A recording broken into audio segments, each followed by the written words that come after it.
Thank you. Thank you.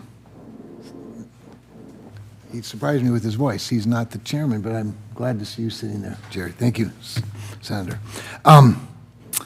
So following up on Senator King's question, and I gather a similar line of questioning, and appreciate the opportunity, Senator Moran and the chairman for having this hearing.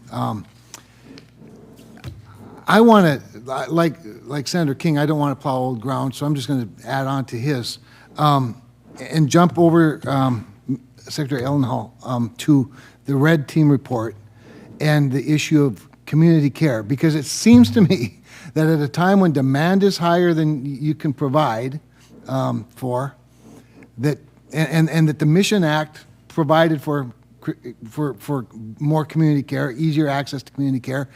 Seems like a mandate for better access to community care in big rectangular states in the middle of the North American continent, like Senator Moran and I represent, where there's a lot of distance between veterans.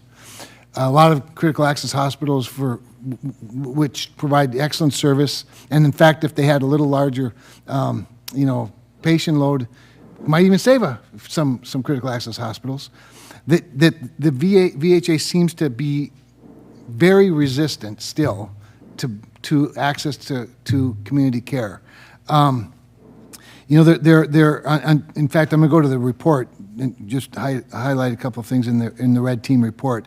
Page 10, it states that the top 3 reasons for a veteran seeking care in a community are: 1, drive time, 50% say drive time, 30% say the services that they need aren't available, and then 5% say wait time. So the top 3 are drive time, availability of services, and wait time. And to me, that paints a pretty clear picture of evidence that there are not enough VA providers or facilities to treat veterans where they live, or to deliver the type of specialized care that they need. So to me, the reports like this highlight more of a commitment to the bureaucratic institution than to the access to care by the veteran. Can you explain why there's been such a resistance by the VA to allowing more community care easier?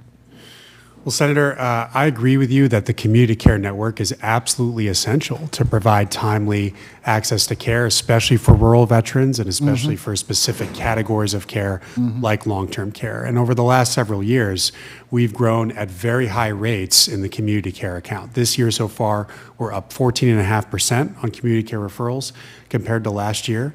Part of our request for supplemental funding is to support what the current budget projects, which is only 12% growth. We think we need to grow by another 16.5%.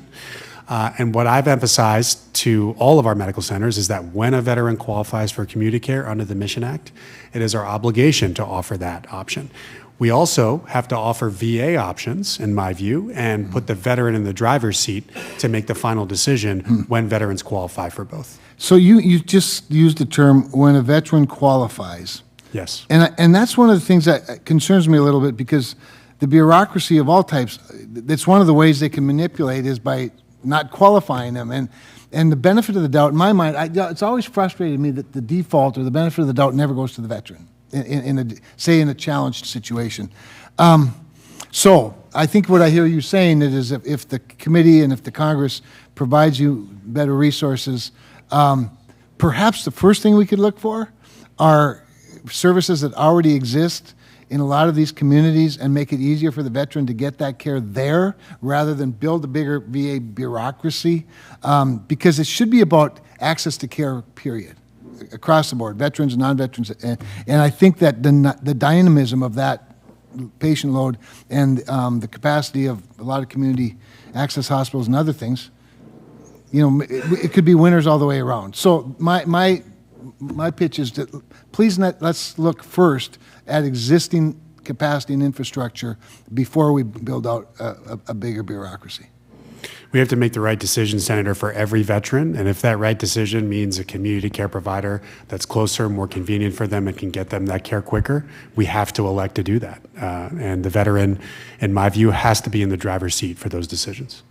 I totally agree, and I can hardly wait to tell all my veterans that's going to be the new world order. Thank you.